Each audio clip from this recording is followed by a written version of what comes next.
Hello, everyone out there in podcast land. Thank you again for joining me for the Get Happy podcast with me, your host, Rudrani Devi. Surprise, surprise, it's me again. And I'm a certified facilitator of Access Consciousness, as all of you know. And I have been interviewing several of my cohorts in this Access Consciousness movement throughout this podcast. But today I wanted to do something a little different and step outside of the box.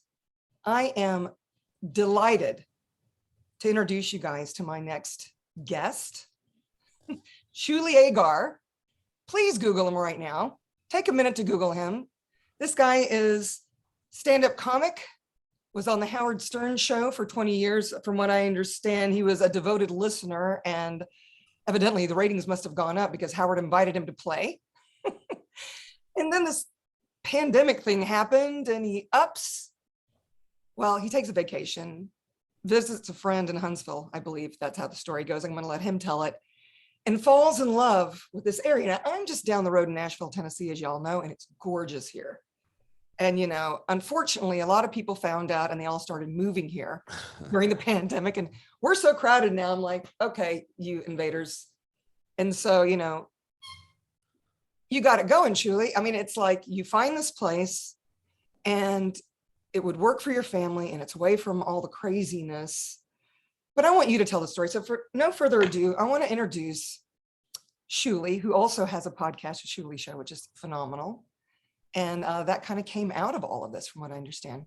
So would you please introduce yourself the way you'd like to be introduced? You want the people to know you, all the things, who you are, what you be. Well, I mean, first of all, that was a great job, and thank you for having me, Radrani. I've met you. See, look at this dog, right? This dog sits here quietly the whole time. The second the mic goes on, she gets her loudest squeak toy and is going to sit here and torture me. That's what it is. Okay.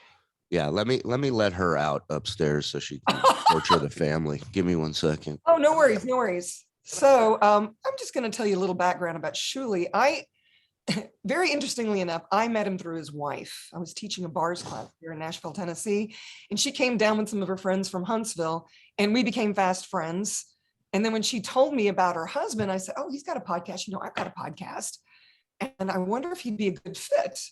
And so she, we got to talking on a Zoom call very similar to this one. And I got to tell you, I really dig these people's vibe. I welcome them with open arms to the South. So welcome to the South, Shuli. Thank you for having me. My first thing I wanted to do when I got to the South was get a nice big dog. I haven't had a big dog in years. Grew up with big dogs, and Alabama's great. I got a big dog, came with a big gun. They really know what they're doing out here. It's a good system. You had a big dog in Israel, or? Oh yeah.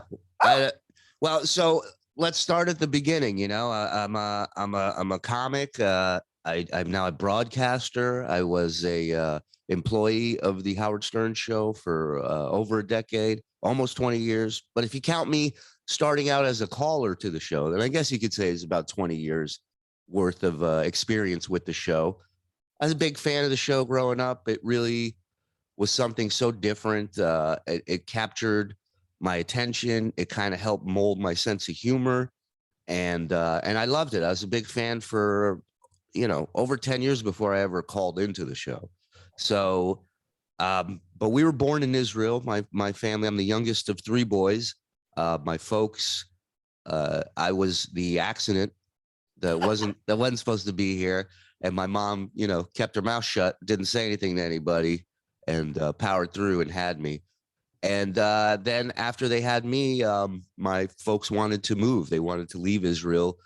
The reality of it is they had a hunch that things wouldn't mellow out over there anytime soon, and they didn't want their sons going to the military because my father had just lost his brother in the 6-Day War, who I'm named after. And so my mom basically said, the buck stops here. They're not going. They gathered their family and about 30 grand and came to the United States, knew a handful of people, if that, and started running as soon as they landed on their feet. I remember my dad rented a space to have a deli in an office building. And then from that, my mom started working over at this bank. And then my dad sold that and bought a car wash. And like these two just hustled. They hustled their ass off for us to give us a better up. And they took a lot of flack for it too. They had family and friends in Israel that were like, you guys too good to serve in the military like my kids, like we did, blah, blah, blah. Well, really, it's your choice as a parent, what kind of life you want for your kids.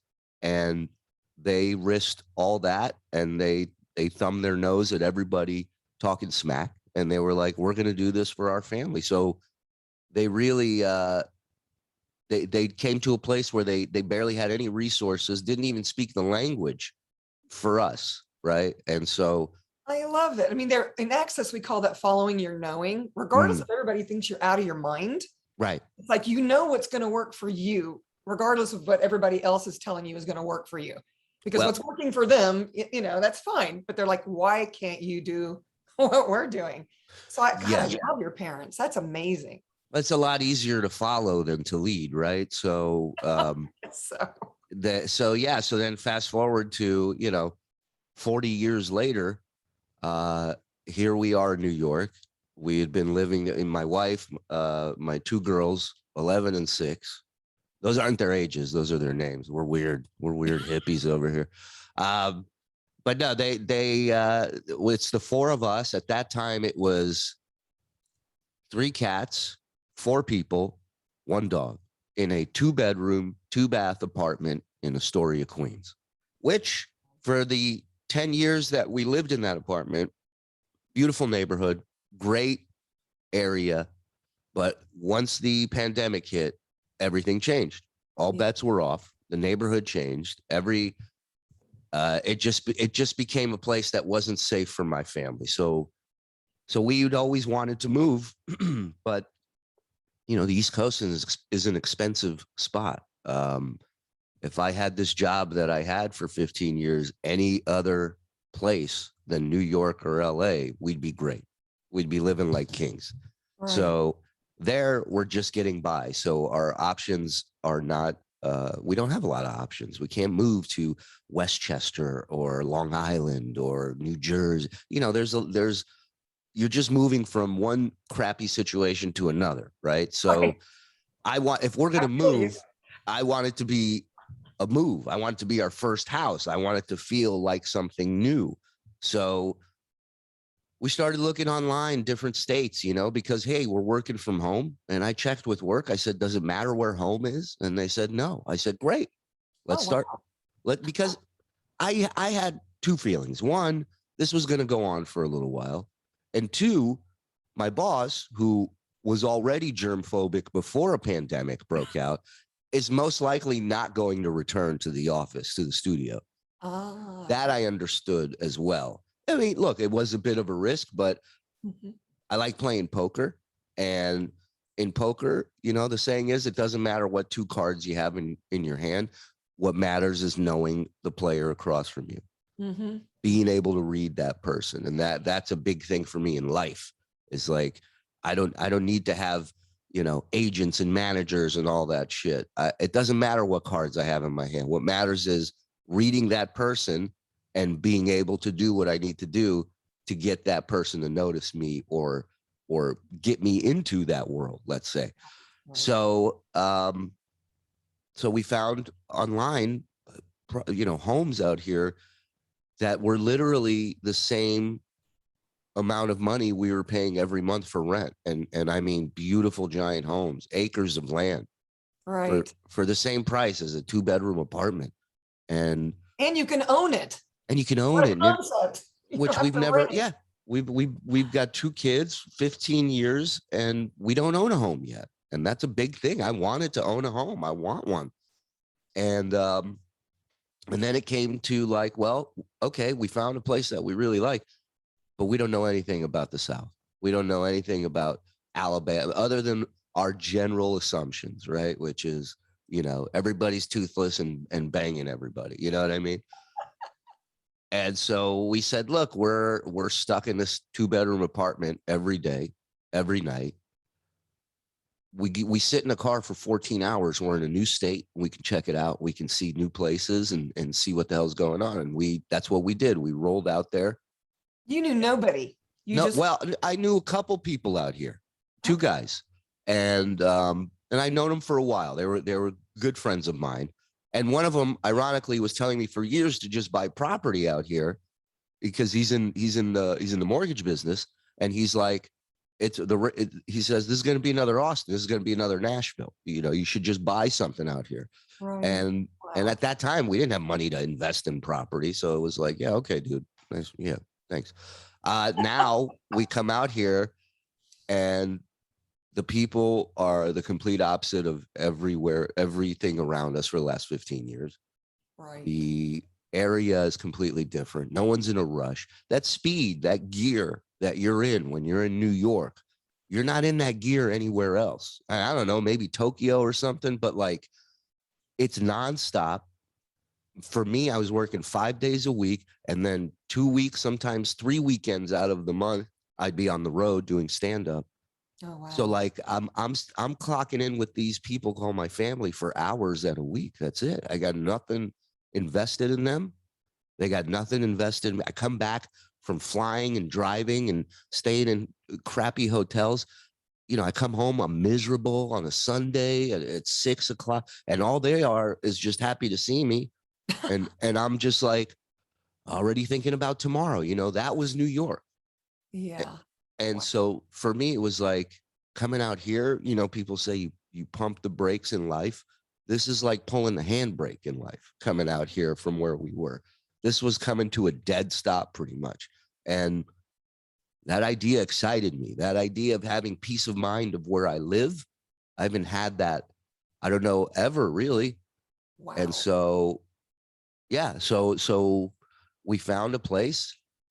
We bought a place, and I mean, the houses were going like candy over here. You could not. Sure. It was like you saw a thing on the market, 2 hours later bought. You're like, holy yeah. crap. I mean, I get people knocking on my door offering me 20,000 above. Yeah. Cash deal. Yeah, we're getting those same offers, and we haven't been here a year yet. That was my next question. When did you actually make the move, and then what changed in your world? So September.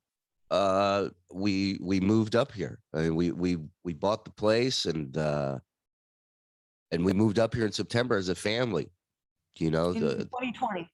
In 2020. Yeah. So this September will be a year, our first year anniversary. Now, never forget, we all walked into the house because I came out here.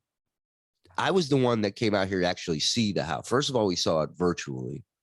And I said to my wife, look, one of us has got to go out there to check this place out physically with our own eyes. Mm-hmm. I said, you can't go. You hold this whole family together. If you catch this shit and die, the girls are going to look like they're living in a circus every day. I'm not going to be able to dress them. Their hair's going to be a mess. I go, if I drop dead, you got my life insurance. You got a shot, you know, let me fly out. Let me do killing this. Me here. I've got a fucking shot. So you got to know your limitations in life, people. You got to know what's up. True that. So I'm with you, brother. yeah. So I fly out. I check out the place. It's fantastic. I call her. I'm like, I think we should do it. And we got the process going, and we got the place. And so in September, we move out here, all of us, the kids, the cats, the dog. And I'll never forget, we walked in. And they go upstairs to see their rooms now, because my girls have their own rooms now. They've been in bunk beds for years together in the same room. And then we all just laid down on the carpet at the top of the steps, kind of like in a circle. All our heads were in the middle, and we all just were looking up at the sky. And I was just like, okay, this is a Lifetime movie now, you guys. I was just like, this is insane that we're here. Like, I can't believe we did this in the craziest time to do it. Right. And then I started setting up all my stuff. And then I realized I have peace of mind here. I have what I was looking for. And then we went back to work that Monday, live on the air. And of course, my move was, you know, the talk of the town. You know, this June. You didn't know. You had no idea you had that kind of power, right? Yeah. everybody knows about it. I thought this might be a little interesting. I didn't know we were kicking off the show with it, but yeah, Howard, was just like, you're not going to believe this, Robin. He's like, in the middle of the night, he ups and moves like we're gypsies. He runs his family over to Alabama, and so I jump on, and right away I'm very defensive because, and I'm a comic. I usually don't get like this unless somebody's heckling or interrupting my show when I'm working. But I was very defensive about it because I was just like, A, you don't know anything about this place, just like I didn't know anything about this place. And B, like, I didn't move up here to better my career. I moved up here to give my kids a chance to be kids. Like, I can't let my kid ride a bike in Queens. They'll learn how to, where am I going to teach her? I walked out of my apartment and, this was during the pandemic, homeless guy taking a shit behind my car on the street. Oh my Lord. Yeah. And he wasn't wearing a mask. Can you believe that? It's kind of crazy. Just like a dog. Well, it's like your parents kind of did the same thing, didn't they? Well, right. So now here I am rolling the dice, moving to a place, but at least I know the language. At least I have a little bit more resources. I'm not coming in as cold as they did, but it was still about them. It was about what you do for your family, right? In the time where you need to do it. What's that? Right. They caught flack as well when they just up and decided to leave Israel. Well, absolutely. Like I said, there were family that didn't talk to them, that were like, you think you're better than us. Like you're not gonna, because in Israel serving, it's mandatory. Everybody who lives there serves in the military. I think men for 4 years, women for 2. But I mean, everybody. Israel, listen, and God bless them for it. There's no citizen that gets turned down. They have special divisions of the military for autistic people that they help them with decoding and map. Israel's like a hunter that uses every part of the animal. Right. That's the way I look at it. Like, there's no piece that goes to waste in Israel. They're geniuses. But, that being said, you guys are annoying, too. And you know that. So cut the shit. Just wanted, because we had that little conversation before we started recording where you basically said, my parents chose for their kids. That's right. That's right. And I didn't realize that till later of like, why did they come here? Like what? And then you hear the story and you're like, oh, okay. They had no dog in this fight. They came out here just for us. And that was huge. And so being able to do that, and then I get on the air and Howard starts busting my balls. And instead of just kind of laughing about it and rolling with it, I planted my flag in the ground. And I'm like, fuck that, man. Like, you're not gonna bully me. I've never, and not that he was like, stuffing me in a locker bully, but like, to me, it felt like I did something for the benefit of my family. And as a parent, as a father, or just as a human being, you can be like, all right, well, he made this move for his kids. I can't really fuck with him about that. Like, there's people that lift vehicles off their kids, in a moment of helping them. So the adrenaline pump gets going. That's right. Yeah, you're protecting your own. Sure. And then, and then other guests would come on and, one day it was him, it was Howard, Robin, and Jimmy Kimmel all busting my balls for coming to Alabama. And I'm just like, look at me. I got 3 billionaires goofing on me about what an idiot I am. I'm like, pretty cool at the end of the day. But yeah, I remember that clip because they took pieces of it and played it on, I don't know, one of those 30-minute TV shows where they're getting everybody up to date. It might have been, da da da da da da. I don't remember exactly. Don't quote me, which is why I didn't say the name. Right. But I just remember seeing it, and I was going, "Oh, that's the guy that led the Wack Pack or whatever it was on the show." And then I meet you all these years, later, or not years, year, a year later. Yeah, it's wild because work for me at that time. I love Howard. I thank him for the opportunity. We wouldn't be sitting here talking right now. I wouldn't be doing a podcast if it wasn't for him with as many listeners as I have. So I'm very grateful for it. But I think like with anything, people grow, people change, Sure. and things change. And I think the pandemic changed a lot about him, which in turn changed the show. And for me, it changed my feelings towards the show. As far as the people that I work with for years and years over there, I got no issue with any of them. It was very important for me as a fan for so many years and a listener and an employee. I know the history of people leaving there. It's the plane never lands safely. Let's just say that. It goes into the side of the mountain a lot of the times. No matter how you want to leave, a clean exit, a friendly exit is not easy there for whatever reason. And my thing was, once I kind of made the decision that I want to move on from the show, that I want to try and do my own thing, I just remember thinking, I don't want to leave on a bad note. And my issue isn't with him at all. There was a new management in place that I was always butting heads with because, like I said, I don't like bullies. I don't care what your freaking label is because I'm not from your corporate world. I write dick jokes. So that's my fallback plan. So you're not going to scare me with your executive vice president bullshit. I don't care. You put on your pants the same way I do. You take a dump like I do. You're just like me. So you're not going to... Listen, I always tell people all the time, there's only two women I fear. One I came out of and one I'm dying to get back into as soon as this interview's over. Those are the only two women I'm afraid of. Nobody else. Oh my God, would you please come to Nashville? We've got a lovely place. It's like 3 minutes down the road from me. Yeah, no, I'm supposed to be getting a date for Zanies out in Nashville. So that's what I'm talking about. Yeah, as soon as I get it. Plug for Zanies, by the way. Yeah, anyway.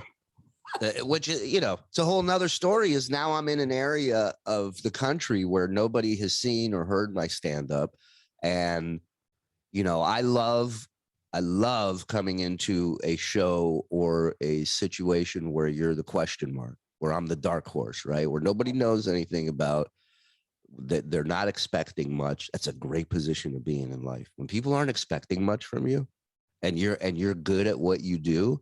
Yeah. Like when they're not expecting much from you and you're decent, they're like, wow, this guy's good. They don't see it as decent because they're impressed. So imagine if you're really good at what you do and you just sit there, and then your moment comes and you crack it over the wall. People are blown away. People are fans forever. They feel like they discovered you, is a funny thing. Have you noticed? Yeah. You've been at it a long time, and then suddenly you pop. Well, I've always said I'm the best kept secret in show business. I say it to myself in the shower, crying, but I say it. So we fought, on the air a couple times, and I just, the show got very political. It was always every day was about COVID. And my wife and I stopped watching the news because I feel like that type of energy, it's just a blanket of fear that's just wrapped around you all day and all night. And you keep projecting that fear. And guess what? Scary shit start coming into your life. So for me, it was like I unplugged from the news. I said, if it's big, we'll get it on this stupid computer in our pocket and we'll learn about it that way. But I'm not going to sit here and be a slave to it. I watched my dad do that for years. Like that was the only bonding time we had, is I wanted to stay up late. So I would watch the news with him.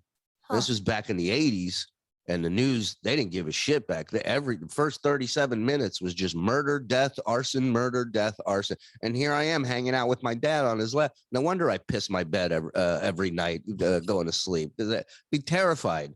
But that's how I bonded with my dad, right? That was like, so I was done with the news. I was done with all that shit. I had no dog in this fight. My only concern was what's best for my family. And we got out here. I think it took them more. I know it took them longer to adjust than me, because I have that Israeli in me where it's like, when I'm done with you, it's gone. Like, it's like the Men in Black, the whole pow, and you don't remember a thing. And that's how I felt with New York. I was like, other than the fact that I met my wife there, that we started a family there, those are the only memories The that I'm highlight. taking with me. Yeah. I mean, listen, I wasn't in a prison camp for 15 years, but you don't realize how crazy you were living till you live a different way for a little bit. Well, I can relate to that. I was a film producer for years. And Yeah. I can remember I got hooked on doing Advil PM and then the other one to wake me up. I can't even remember what it Yeah. was, Excedrin to Yeah. wake up because of the caffeine. Because I'd have 2 shoots going on at the same time. And I can remember being in New York and we'd have to block the roads, Yeah. for a scene, and we were stealing the scene, because we Yeah, right. And then LA was the same thing. I was never home in Nashville. When I bought this house, which was my second house, I moved everything in. I hadn't even put the other house on the market yet. And I flew out to LA and I was gone for like 14 days Yeah. working on a job. And when I finally gave up that world, Yeah. it was so wild the first time I didn't have to set my alarm. And now I don't even take an end. I don't take anything. Well, that's the thing. Here I am in Alabama, and I have peace of mind in the home where we live. I don't have to worry about anything. We're in a great neighborhood. My kids have friends they can ride their bikes to. They can walk across the street and go play. All shit that they've never done as kids in New York. Kids, by the way. Thank you. And so the only place I didn't have peace of mind was work. I didn't enjoy it anymore. And I always said, this was my dream job. This was something that I dreamt about getting the opportunity to do. But the minute it felt like a job or I didn't enjoy it, I was going to leave. Yeah. And So to say you chose happiness. That's what I'm hearing. well, it's funny. I worked with a guy, one of the many. Yes. Look at that. Timely plug. Well, it is just a choice. And it really is, man. It really is. And it took me years to realize that, with the benefit of, my wife was the one who basically showed me a different way of living, because I grew up with Israeli parents, which is, there's no darker sea of negativity than those two. I mean, it's a race, it's a sprint to tell you bad news. That's how much these guys love sharing bad news. Yeah, So there's something they love about it. I mean, they identify with it. Oh, you think you've got it bad? Well, let me tell you something. it's literally, it's like, I remember one conversation. I go, "How you doing, Dad? Better than your cousin. He is in the hospital and needs intestinal surgery." And I'm like, does anything good happen next to you two ever? So it was the only place I didn't have peace of mind. And so I tried to work something out with management, and management was, I got the feeling that they didn't give a shit whether I stayed or left. And so for me, it was like, it came down to, do I leave and take a big chunk of money that's owed to me for 15 years worth of work, but now they get to say what I can talk about and what I can't? Or do I just Israeli it and fucking go, now I go and I don't care, and I walk out, right? Motherfuckers. Yeah. And that's what I did. I was like, you can't, because in my mind, it's like, if I want to talk about something that happened the last 15 years, and again, it goes back to how I wanted to leave, right? I was not going to leave on bad terms. I was not, he has people out there that literally have podcasts where they shit on him on a regular basis. And these are people that haven't worked for him for 25 years, right? Wow. This is all they got. And I wasn't going to be one of those guys. My whole point in leaving was the fact that I feel like I can do something else. And I can succeed, because look, here's the reality. I went from calling into a show to getting a 1-week audition in New York for the show, which had nothing to do with airtime. All they brought me out for was to be a consultant for this news team that they put together called the Howard 100 News. And it was filled with real reporters. So naturally, they didn't know anything about the show, the history of the show, the people on the show. Right. So they flew me in like a mercenary to go into this boardroom and teach them who's who and what's what on the show. And I did that. I did that for the first day, and I pretty much shot my wad. I had nothing more to share the next day. And that's when I realized, okay, I want to stay here. I don't want to go back to Vegas. I don't want to go back to living with my parents. So what can I do to stay here? So I saw one of those handheld recorders. I grabbed it. I go out to Times Square. I walk around. Now, this was 2 months before Howard was even coming to Sirius. The deal was signed. His contract didn't end for another 2 months. So the only thing Howard-centric on the channels was the Howard 100 News. Got it. And so I went around Times Square and I started asking people questions. Are you excited about Howard coming to Sirius? And all I was really doing was crowd work. All I was doing is what I know as a comic, which is whatever their answer is, we're going to make it funny, or we're going to goof on them, or this is what I do. I'm not a reporter. I'm not going to uncover anything. I don't give a shit. I want to make people laugh. I want to be funny. So I bring the audio back to the news director at the time, and she listened to about 30 seconds of it. And she said, "This is fantastic. We're putting this on the air." And so now I had a crack in the door, right? Right. So then I learned how to edit audio on the computer because I wanted to be in control of my stories or my audio. I don't want to trust this guy to know to cut it here because this part's really funny, not here, and miss that part. So I learned that. I started asking questions to the reporters about just general interviewing. How do you interview? I didn't know how to do any of that. And I just tried to absorb as much as possible. So from a 1-week audition to 15 years on the Stern Show, from starting on this news team to eventually a writer, producer, and on-air talent. And I'm sitting here going, you're telling me I can't land on my feet in Huntsville, fucking Alabama, if I did that in New York? Like, I ain't worried about it, man. If I had to go rent cars at Enterprise for the rest of my life, I have enough cool memories and awesome times where I could do that without hating life and hating myself. And you know, luckily I don't have to do that. So I feel like I knew when we moved here that work was going to be ending for me. I didn't know at that time he hadn't re-signed, so I didn't know if he was going to walk away.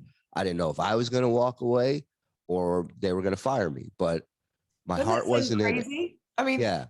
To you guys listening, can you imagine, especially with the temperature being the way it is right now during this pandemic? I mean, I can only imagine they probably all thought you'd lost your mind. And what I'm going to say is, and I'm going to acknowledge that you did lose your mind. You got out of your mind. Yeah. No, they still think that. And that's fine. That's fine because, you know, I find it funny that these areas that are these areas of the country that are supposedly so inclusive and welcoming to all beings, race, sex, creed, whatever. You're all welcome here. You're talking fish, who's a priest, get in here. We love you, whatever, right? But the minute your opinion differs from their opinion, or the minute you do something that they don't necessarily understand, forget agree with, because I'm not looking for somebody to agree with what I did. I'm just looking for people to understand why I did it. And if you don't, that's on you. But it comes down to the minute you think for yourself, those people are like, whoa. Hey, he's getting out of line. You know, hey, you get in line with the rest of us. What are you doing? What are you going to go? What are you doing in Alabama? Oh, you're going to buy a pickup truck now? You know, people were accusing me of being right wing because I'm moving to Alabama, being yeah. And it's just like, but it's funny to me that these people are supposedly open-minded enough to welcome all and respect all, but you can't respect my decision to move to a place that betters the life for my family and a place that you don't know shit about. Googling a place doesn't mean you know something about it. You go into a place, you experience what it's like. These people, let me tell you something, lived in this apartment for 10 years. We knew 3 neighbors. That's it. And we're in a unit where it's small. You can't miss people. But even when you see them at the mailbox, hi. That's it. Sup. Yeah. Now, if I'm driving down any of these streets where we live now, and my tire falls off my car, it'd be a race to see how many people come out and help me, bring me in, feed me, like, and they don't Sounds like question. you're in Italy. Yeah, they don't quite. I feel like we moved to a different part of the world where all this bullshit didn't touch yet. Yeah. Like, that's what I felt like. We came out here, everybody was masked up, but shit was open. Yeah. And that's the big thing when I got out here, because the show was so revolved around COVID that it's like, as soon as I got out here, they're like, well, I'm sure everyone's walking around maskless. Why? Because the place is called Alabama. You just assume everybody's a fucking moron here. I happen to be surrounded by some of the smartest people I've ever met that work in government, that work in the military. Oh, yeah. Like, I'm waiting for the shit to hit the fan, because I got the A team. I got the A team around me. Did you tell them that you actually, Huntsville, Alabama, I mean, that's where a lot of the scientists are. The IQ is amazing. I grew up in Oak Ridge, Tennessee. My father was a scientist. Yeah. And our grade point average was an A, in the A to A plus area. Nobody dropped out of school. Right. Brilliant here in the South. And guess what? We're friendly people. Super friendly. More or less. We're friendly people, friendly folk, whatever you want to say. Yeah, man. I mean, it's like we're in such a better situation all around. Like I said, it took them a little bit longer to adjust than me, because, I got no problem. Bird, I'm out of here. That's it. But we're all adjusting now, where and I just got back. I went back to New York to do a couple shows. I was out there for 2 weeks, and I'm staying at a friend's apartment, and I'm just like, I don't know how the hell we did this for as long as we did. I'm in his apartment.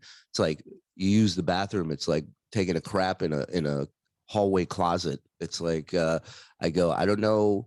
And other people are like, this is a great apartment. Like, to them, it's really nice, And I'm just all like, perspective, dear. And I have such perspective now, and call it interesting point of view and access consciousness, and this whole thing about aligning and agreeing and resisting and reacting. What if we could just be an allowance of their interesting point of view? I don't like people telling me how to do or be or think. Right. And I don't impale my belief systems or whatever you want to call it on them. But here's the thing. This is the thing that I think we have in common. I'm willing to lose everybody. Yeah, I don't give a shit. I don't care if it's family or friends that I've had for years or coworkers, and it's nothing against them. Right. It's like, I don't want to impale them, or, if they're suffering with what I'm about, well, then that's okay. I'm willing to go my own way, Yeah, I'm not here to make anybody feel bad. It's like, if it's an issue, then we should make it so it's not an issue. However, we need to do that. I'll do me. Yeah. Since I met my wife, that's really, she turned the negativity that I grew up in into positive. And I didn't know that was possible. I didn't know that, that we're kind of, it's just this big boomerang that you're throwing it out and it's coming back to you. So if you're throwing it out with shitty intentions and fear and anger, that's the world that's coming back to you. And so, she well, your point of view creates your reality. Right. Your reality does not create your point of view. So yeah, I tell my kids all the time, man, it's take it from me. I was terrible in school. But one thing I never lost focus of is what I'm going to be doing down the road. When I pictured something that I wanted, when inside I felt, okay, one day I'm like, I'm going to do stand-up comedy. It didn't go to like, I hope one day. I hate the word hope so much. I really do. I think it's such a crutch. It's an excuse, in my opinion. I think I always say hope is for suckers. I go, belief should be replaced by hope. Belief is everything. And I tell my kids, everything I'm doing, I saw it and I believed in it. And if you do those two things, you will eventually achieve it. So that's my thing with them. See it, believe it, achieve it. That's it, man. That's the trifecta. That's everything that's happened for me in my life, for my career, finding my wife, Yeah, all of it is stuff that I saw in my mind Yeah, that I believed in. you're a futurist, you know? I tell my And wife that all the time. powerful. She doesn't shut up. I go, leave me alone. I'm a futurist. You do? No, I don't. Captain Futurist. No, anyway. You think I'd ever say shut up to my wife? She'd No, are you fucking choke kidding? me out. I'd wake I'm up. just saying, you guys, his wife is so hot. It's, not saying anything against you. Oh, it's fine. About time somebody said it other than me. I just realized I vomited that out so quickly, but I found the one really, really smoking hot woman who actually digs a guy with a sense of humor. The rest of them are all lying about that. But yes. But then I found the one that really does. So sorry, off the market. Yeah, and she's as beautiful on the inside as she is on the outside. And she's real, which is what I love about both of you. Yeah. So here's the thing. This podcast, how did it get created? Because did the job go and then the podcast happen, or did you start the podcast? Or Mr. Futurist Man, what was it that actually, what came first, the chicken or the egg? I don't know. Well, so this, I don't know, maybe like 8 years ago, 7 years ago, I started working while I was doing the Stern Show. I started working on Fridays. Howard would be off, and the program director at the time brought in a guy who had a show on another channel by the name of Jay Thomas. And Jay Thomas is an actor. He's been in Cheers, Murphy Brown, Mr. Holland's Opus. If you saw a picture of him, you'd recognize him in 2 seconds. I'm gonna look him up. So Jay started as a radio guy. And I remember as a kid being driven to school in LA, listening to Jay Thomas on the radio before Howard came to LA. So I was familiar with Jay's work on TV, on radio, and he saw me performing at a club in New York one night. And he asked me after my set, would you ever want to sit in on my show he's called the ha-ha chair. And I was like, I was starving for airtime. I said, absolutely, I'm there. Twist my arm. Yeah. And so the first time I ever worked with him, he comes up to me before we go on the air and he goes, listen to me. I know you come from that Stern world over there. I don't want you going on air and saying the word pussy. Okay? I want you to think of a joke that makes everybody listening think of the word pussy. You understand? And I was like, okay, I got it. And that moment I was like, this guy is as much of a pro as Howard. He's an original like Howard. He just does a different show. He just does it differently. Right. And I worked with him for about 7-8 years. Every Friday we did a show together. I'd jump in on his afternoon show from time to time. Loved it. Learned so much from this guy.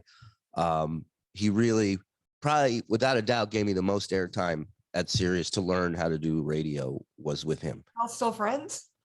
Well, no, sadly, he got cancer, and about 3 years ago, he passed away.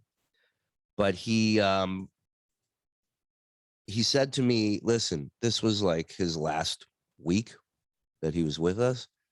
And he said, tomorrow I need you to set aside 60 to 90 minutes. He says, I want to talk to you. Get a notepad. He said, I need you to write stuff down. I said, okay. Wow. So he calls me and I just let him talk. Yeah, because I was bawling. I couldn't say anything anyways. And I just let him talk. And first thing he said is he goes, you have to get away from this job. You have to get away from this show. He says, you can do this. You're talented enough. Start taking acting classes. He's like, I'm telling you, you don't need it. You're better than this. And this is what you need to do. And then he went down the list of everybody else that worked on that show with him and had me, write down what they need to be doing in the future, what they need to be focusing on.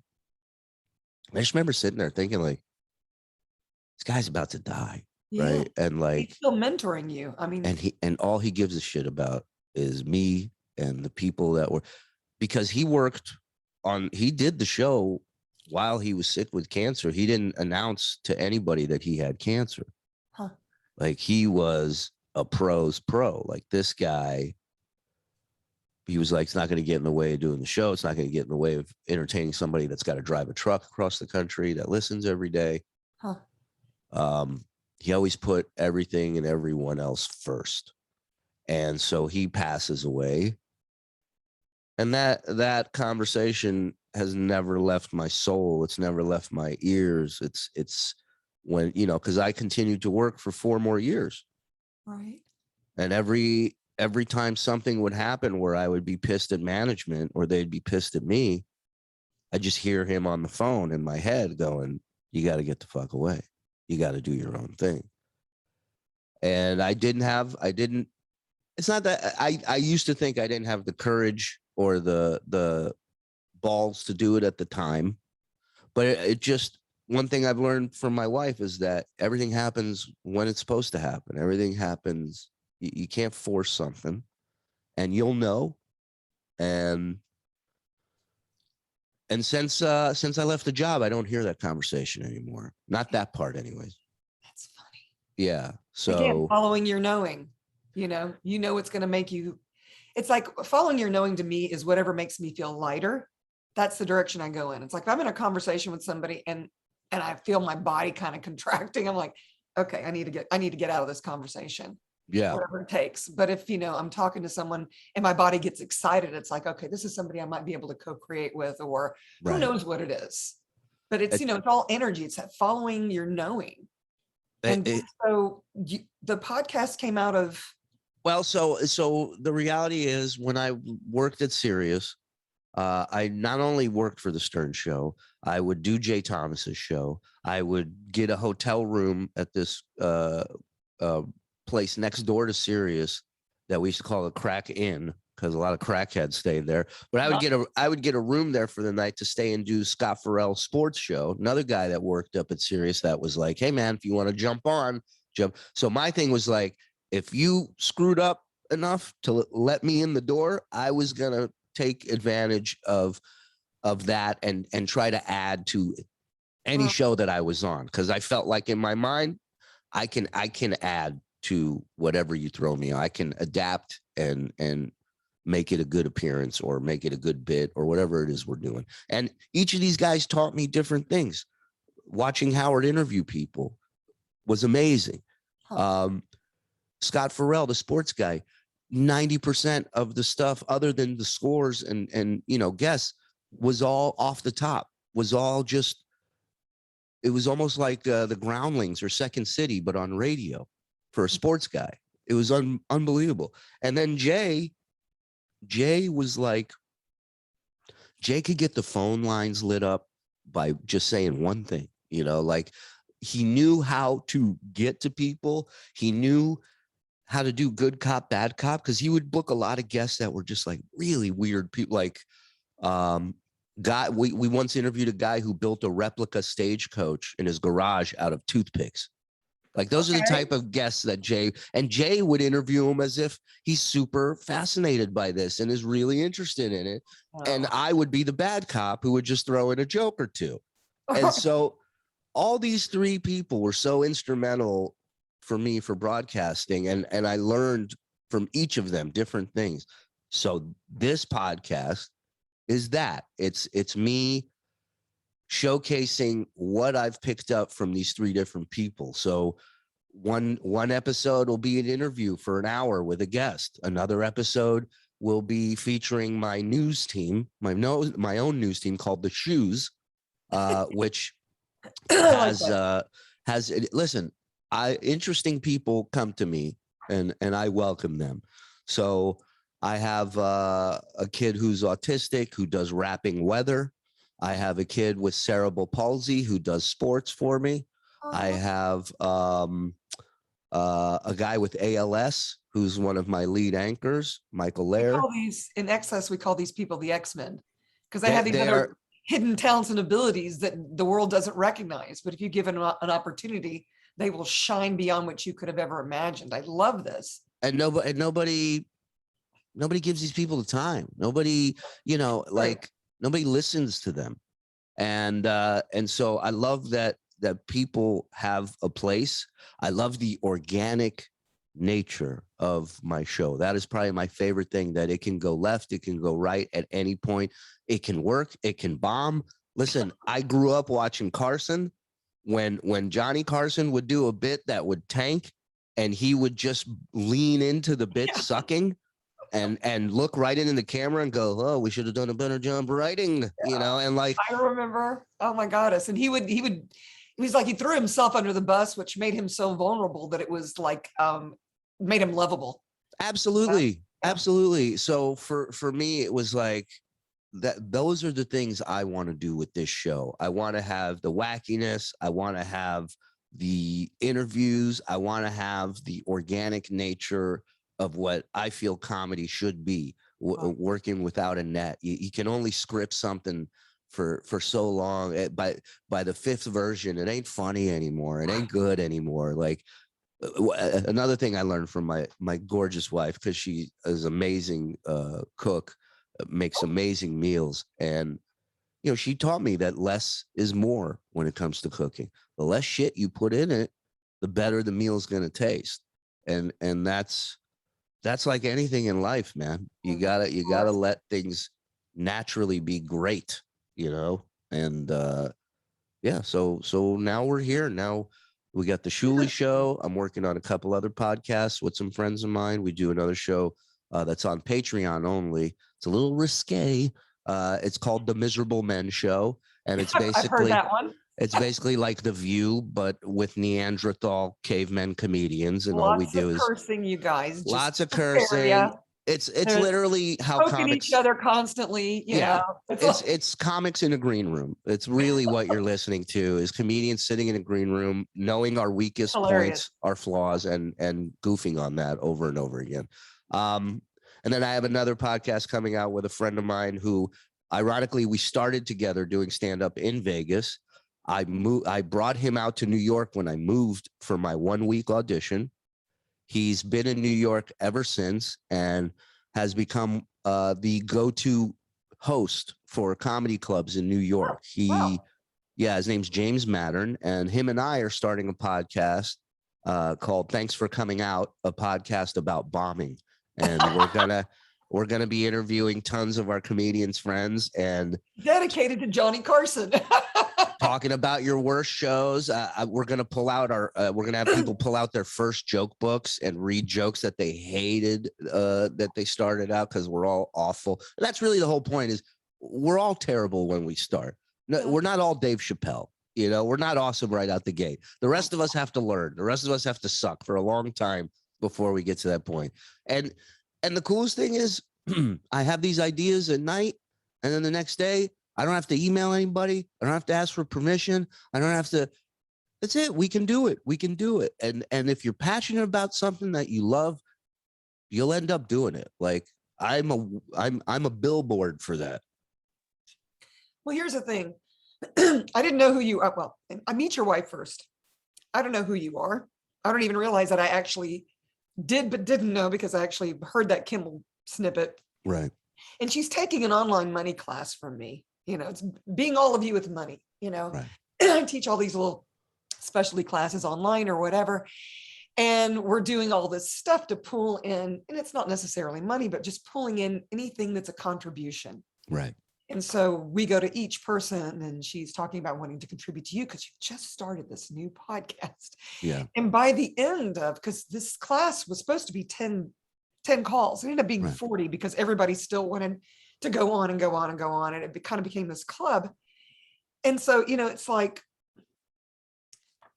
I feel like you're leaving out because you're so humble, and you're a really nice guy. I may have just blown it by saying that, but you care. Right. And here you are, you've done, I don't know, you start the podcast and you're only maybe 5 to 8 shows in, and the listeners are flocking to you. And I just want to acknowledge, this potency that you have of being able to pull people in, make them laugh. Because to me, laughter, I laugh all the time, and a lot of times at according to other people, inappropriate times. Right. Everything is funny to me. It's like, who's to say what's inappropriate? It's inappropriate to them. Maybe perfectly appropriate for you. Right, right. Well, for me, it's like you're making that choice because why? That's Yeah, serious. I wouldn't make that choice. You're yeah. welcome to make your choice, but it's things like that. But I mean, I'm going to come back to this humble piece. When you started the podcast, I mean, I'm sure you didn't have sponsors or anybody managing you. You just leaped Yeah. again, following your knowing. It's that to me is like following your happiness, following your joy. And then the future is that you be, people started flocking to you. I mean, did you imagine that it would become such a popular podcast? Now you're going into multiples. Well, I mean, I knew people would tune into the first episode because, Howard has a tendency when people leave to not talk about those people anymore. And it's been, and listen, everybody handles shit their way, whether you agree or disagree. I'm just telling you, that's how it goes down. So I knew going into it that everyone was going to tune into that first episode to hear what happened. How do I keep them for episode 2? How do I keep them for episode 3? How do I, so that's what that became, was like, I know I got the first one. Hopefully they stick around for 2, and 2's really got to be something to keep them around for 3. And so episode 1, I just tell the whole story of why I left in a very respectful way. Episode 2, I called my parents live on the air and told them that I quit my job. Oh, wow. Yeah. And then by episode 3, it was just like, okay, I'm going to start using material in this show that I dig, that entertains me, the world of Twitch, gaming website where people watch people play video games, and these people make tons of money. Like, people laugh as soon as they hear it, and then you go, yeah, there's a guy that makes $2 million a month who plays video games, and then it's not so funny anymore. Then they start crying. Then you start crying. So, but it's a whole world that people don't know anything about. It's not mainstream, and there's so much content in that world, and I know so much about it. And again, we go back to seeing, believing, achieving, right? Following stuff that you're passionate about, that you will eventually, if you're truly passionate about it and you give it your all, you will monetize it. I guarantee you. I've done it. One of the worst comedy experiences of my life became the aha moment for me in comedy, which we were in Vegas, me and a buddy, and he says, Last Comic Standing's doing auditions in LA. I want to go stand in line and audition. Do you want to come? I said, absolutely. Now, we were 2 years into the business, naive, thinking that this line of people outside the comedy club is any of us are going to get on TV and be a part of this show. This was a line for the freaks. This was what they call the gag reel, right? Oh. And I didn't know that. I think I'm in a sleeping bag on a sidewalk at 2 a.m. waiting to audition and be on TV the next day. Wow.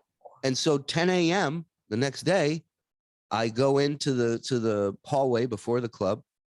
There's a guy next to me in an all-white suit. He's going before me. He's in an all-white suit with a wooden parrot on his shoulder. And I'm going, this guy doesn't have a fucking chance. I go, what an embarrassment. And he goes in, and after like a minute, the producer, I hear him go, next. And I come in, and I see the suit guys walking out, and one of the producers goes, we'll see you later tonight. And that's when I'm like, oh, he got a call back. And that's when it hit me. I'm like, oh, they're looking for freaks. They're looking for weirdos. And I'm like, I don't have a shot in hell. So they ask my name. I tell them. They go ahead, start. I start my first joke. Within 7 seconds, one of the producers cuts me off, and he goes, what's your, do you normally dress up for shows? And I go, I can. And he says, what's your outfit about today? And I go, my outfit's about sitting on a sidewalk in a sleeping bag since 2 a.m. last night. Okay, that's funny to me. Right. And then he goes, okay, continue. And I start the joke again. And the other producer cuts me off, and he says, who were some of your favorite comedians growing up? And I go, well, do I need to tell you what they were wearing when I saw them? And the first producer says, thank you, next. And I walk out. Now, this moment should have been, fuck this, fuck you guys, like this huge explosion. But that's when it hit me. I was like, There's nothing else I would sleep in a fucking sleeping bag on a sidewalk for other than stand up. That was my moment where I'm like, I am going to do this for a living. Wow. Because I saw none of the bad in it. I saw the good in it right away, which was like, there's nothing else I would sacrifice this for. Nothing. So obviously, this is something that I truly want to do, and I'm going to do it. And that kicked everything into high gear for me. Started writing, we started opening open mics all over Vegas because Vegas has no comedy circuit. Who's going to go see an open mic when you can go see a touring headliner in a hotel somewhere? Sure. So yeah, so that some of those moments that you think are like rock bottom, they might be the eye-opening moment for you. Yeah. You know, true story.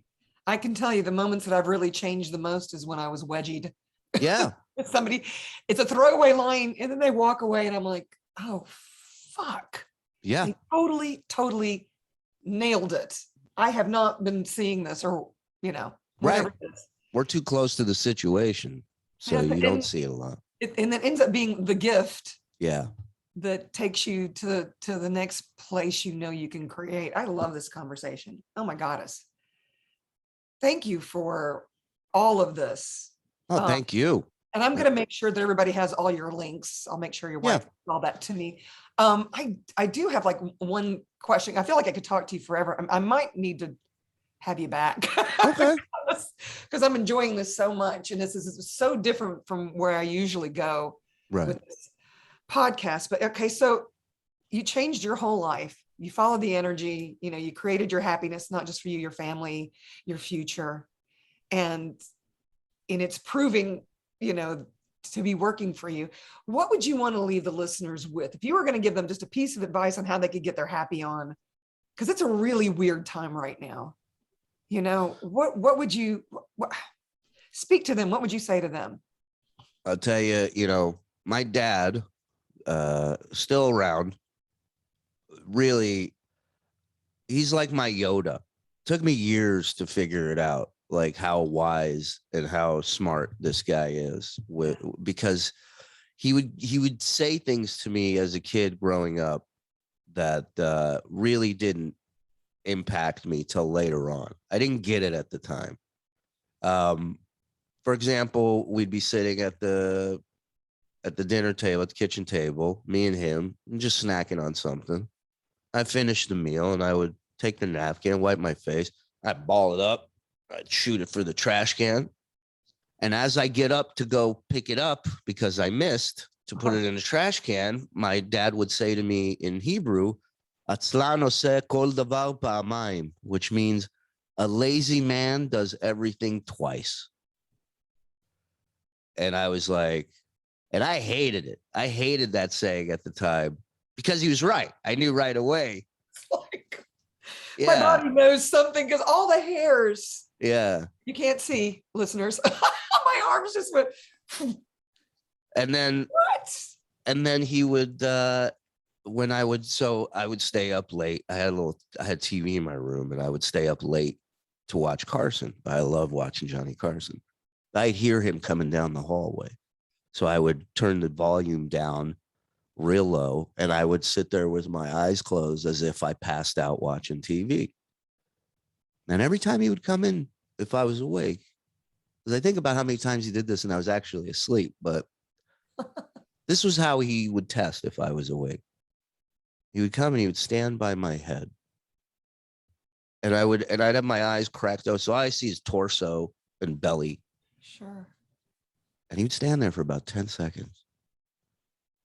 And then he would say to me in Hebrew, "Ta lo yachol lafchid zona im zayin," which translated means, you can't scare a hooker with a dick.